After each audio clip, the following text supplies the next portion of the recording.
नमस्कार good morning everyone Odia news channel रे आपण माननकु स्वागत जणाउछि। जदि न्यूज गुड़िक आपण माननकु भल लागुथाए ताहाले भिडियोटी को गोटिए लाइक करी चैनल को सब्सक्राइब करी दियंतु। तेबे चलंतु आजिर गुरुत्वपूर्ण न्यूज गुड़िक उपरे नजर पकाइबा। पश्चिम झड़ प्रभाव रे एही सब जिल्ला रे प्रबल अति प्रबल वर्षिबा वर्षा। तेबे राज्य रे एबे जारी रहिछि शीत और वर्षार लुचकाली खेल। हालुका थंडा अनुभव हेबा सह किछि स्थान रे स्वल्परू मध्यम धरणर वर्षा मध्य हेउअछि। पाणीपाग विभाग ताजा सूचना अनुसार पश्चिम झड़ प्रभाव रे राज्यर केतेक स्थान रे वर्षा होउतबा कुहा मधि जाउअछि। विशेषकर उपकूल ओडिशा रे बदली अछि पाणीपाग। गत वर्ष अपेक्षा चलित वर्ष कम शीत राज्य रे अनुभूत हेबो बोली सूचना दैअछि आईएमडी डीजी। आगामी दिन रे पाग साधारणतः सुखिला रहिबा सहित हालुका शीत अनुभूत मध्य हेबो। नवेम्बर मास शेष होई डिसेम्बर द्वितीय सप्ताह आरंभ हेलाणी हेले शीतर देखा मध्य नाही। प्रति वर्ष एही समय रे हाड़भंगा शीत अनुभव होउतबा बेले चलित वर्ष राज्यरू शीत गायब होई मध्य जाइअछि। विशेषकर आज केन्द्रापड़ा, पुरी, जगतसिंहपुर, खोर्धा, कटक, ढेंकानाल और जाजपुर रे पाग कोहला रहिबा सह केतेक स्थान रे हालुकरू मध्यम धरणर वर्षा होई पारे बोली विभाग पक्षरु सूचना दिया मध्य जाइअछि। परवर्ती खबरटी है महिला मानक पई खुशी खबर। मासकु मिलिबो 7,000 टंका। तेबे एलआईसी बीमा सखी योजनार शुभारंभ कले प्रधानमंत्री नरेंद्र मोदी। एही योजना अधीन रे चयन होइतिबा 10म पास महिला मानकु मासिक 7,000 टंका दरमा सहित मिलिबो कमिशन। तेबे पानीपतरु एलआईसी बीमा सखी योजनार आरंभ करी प्रधानमंत्री कहिसंती एही योजनार उद्देश्य हेउछि महिला मानकु आत्मनिर्भरशील कराइबा। तेबे 18 वर्षरू आरंभ करी 70 वर्ष बयस पर्यंत जे कोनसी महिला ए योजना पाई आवेदन मध्य करि परिबे। एलआईसी रो निकटस्थ शाखा किंबा एलआईसी वेबसाइट रे एथिपे आवेदन करा मध्य जाई परिबो। आवेदन करिबा पाई बयस प्रमाण पत्र, एड्रेस प्रूफ एवं 10म पास सर्टिफिकेट रे सेल्फ अटेस्टेड कॉपी अटैच करिबाकू हेबो। योजना अधीन रे चयन होइजिबा परे 3 वर्षर तालीम अवसर रे प्रथम वर्ष 7,000 टंका, द्वितीय वर्ष 6,000 टंका एवं तृतीय वर्ष 5,000 टंका मासिक दरमा दिया मध्य जीव। परवर्ती खबरटी है राशन कार्ड हिताधिकारी खुशी खबर। एणिकी मिलिबो चाउल सह डाली और तेल।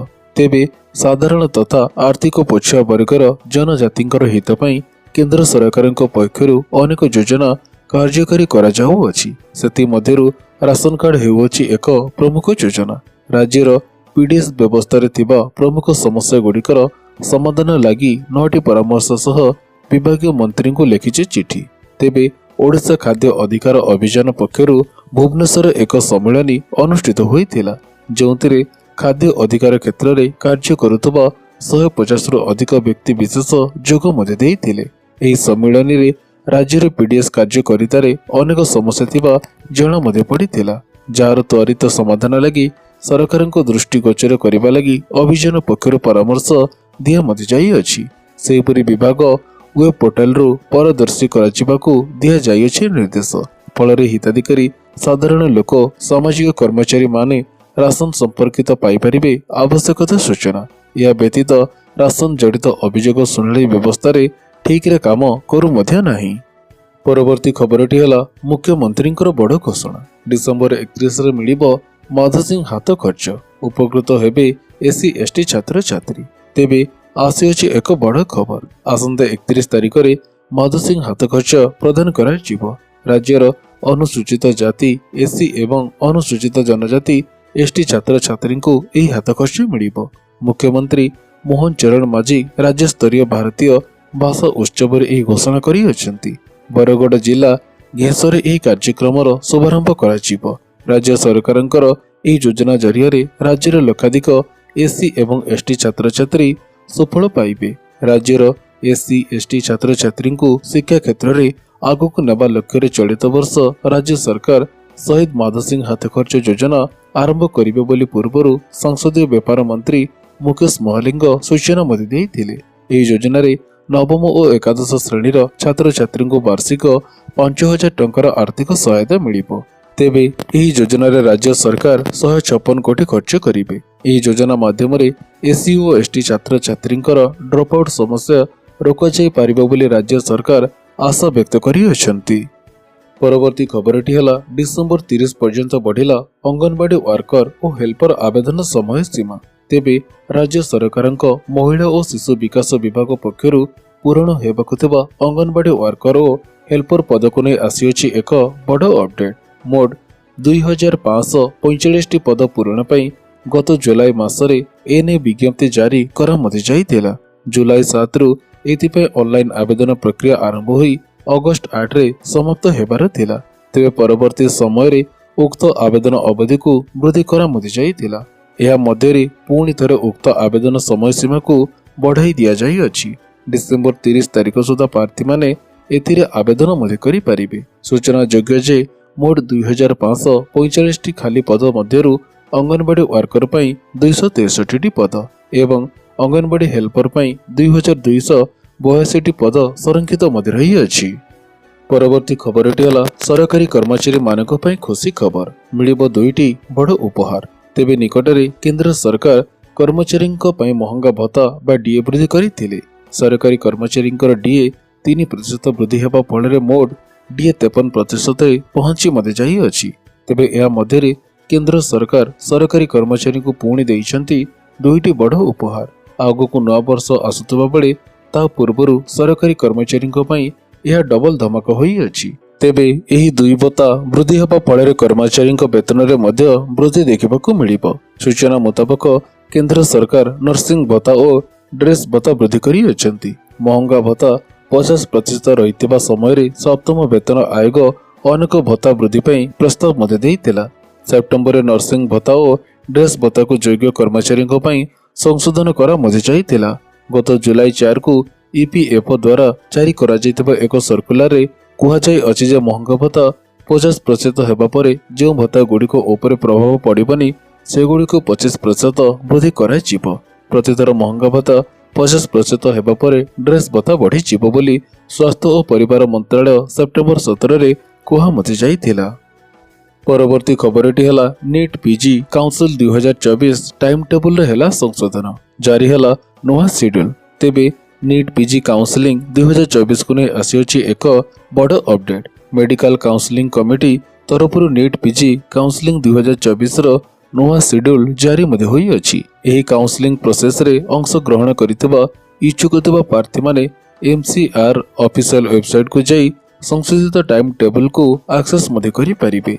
अपडेट होइतबा टाइम टेबल मुताबक राउंड टू चॉइस फिलिंग एवं लॉकिंग प्रोसेस डिसेम्बर 11 रे समाप्त हेबो। सेहीपरि चॉइस फिलिंग लिंक डिसेम्बर 11 तारिख सकाळ 8टा पर्यंत एक्टिव रहिबो। सेहीपरि अपराह्न डिसेम्बर 10 तारिख 4टा ठारू चॉइस लॉकिंग सुविधा खोला हेबो और डिसेम्बर 11 तारिख सकाळ 8टा रे बंद मध्य हेबो। डिसेम्बर 11 और 12 मध्य रे सीट अलॉटमेंट करा मध्य जिवो।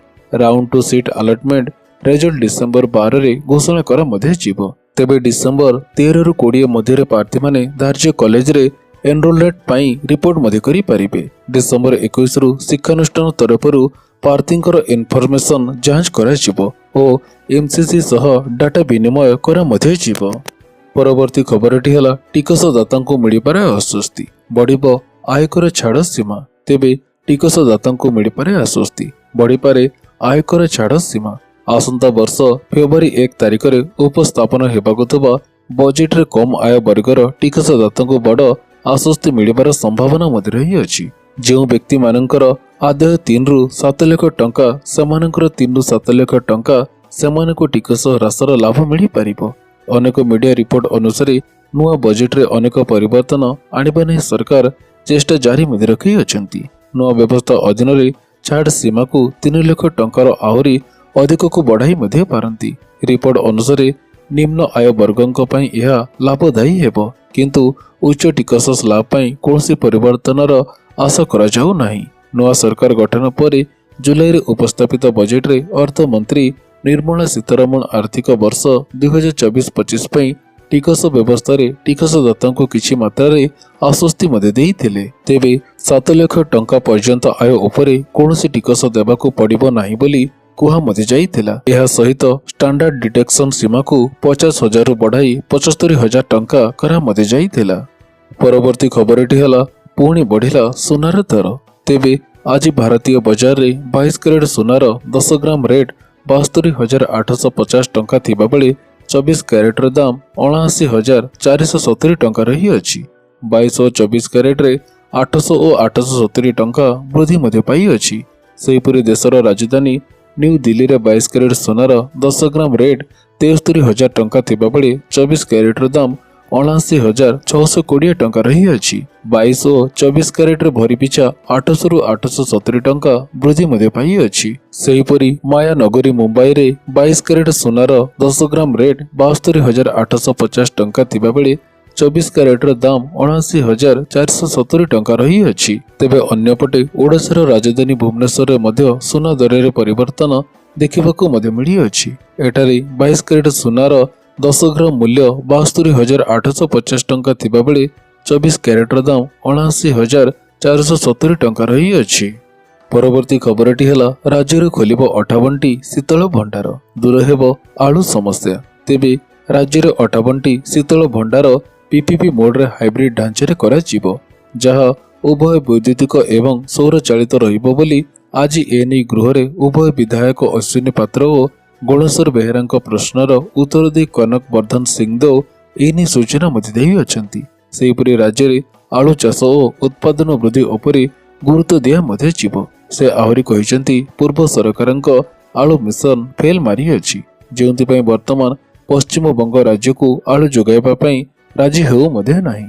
ରାଜ୍ୟରେ ବିଦ୍ୟୁତ୍ ଶୀତଳ ଭଣ୍ଡାର ଗୁଡ଼ିକ ପରିଚାଳନା ଦାୟିତ୍ୱ ଚିଟଫଣ୍ଡ ଗ୍ରୁପକୁ ଦିଆଯାଇଥିଲା, ହେଲେ ସେମାନେ ଏହି ଆର୍ଥକୁ ବନ୍ଧନ ରଖିବାକୁ ଏହି କାର୍ଯ୍ୟ ହୋଇପାରିଲା ନାହିଁ ବୋଲି କହିଛନ୍ତି ଉପମୁଖ୍ୟମନ୍ତ୍ରୀ କନକ ବର୍ଦ୍ଧନ ସିଂଦେଓ।